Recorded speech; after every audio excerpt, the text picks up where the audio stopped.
ಮನೆಯ south West, ಮನೆಯಲ್ಲಿ ನೈಋತ್ಯ ಭಾಗ ಇದು, ಅದು ಉತ್ತರ ದಿಕ್ಕು, ಈಶಾನ್ಯ ಭಾಗ ಆಯಿತಾ. ಇದು ವಾಯುಮೂಲೆ ಆಯಿತಾ. ಇದು ಮನೆಯಲ್ಲಿ 2 ಪೋರ್ಷನ್ ಮಾಡ್ತಾರೆ. ಟೈಲ್ಸ್ ಹಾಕೋನು ಮಾಡುವಂಥ ಮೂರ್ಖತನದ ಕೆಲಸ, ಇಡಿಯಾಟಿಕ್ ಕೆಲಸ ಇದು. ನೋಡಿ, ಈ ಜಾಗ ಹೈಟ್ ಇದೆ, ಎತ್ತರ ಇದೆ, ನೈಋತ್ಯ ಭಾಗ ತಗ್ಗಿದೆ, ಈ ಥರ ಇದೆ. ಈ ಥರ ಇದ್ದರೆ ಮನೆಗೆ ಫೈನಾನ್ಷಿಯಲ್ ಪ್ರಾಬ್ಲಮ್ಸ್ ಜಾಸ್ತಿ ಬರುತ್ತೆ. ಆರ್ಥಿಕ ಪರಿಸ್ಥಿತಿ ಓನರ್ಗೆ ಹೇಳಂಗಿರಲ್ಲ, ತುಂಬ ಕಷ್ಟ ಬರುತ್ತೆ.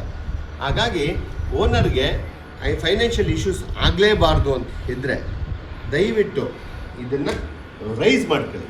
ಇದು ತಗ್ಗಿದೆ, ಇದನ್ನು ತಗ್ಗಿದೆ, ಇದನ್ನು ರೈಸ್ ಮಾಡ್ಕೊಳ್ಳಿ.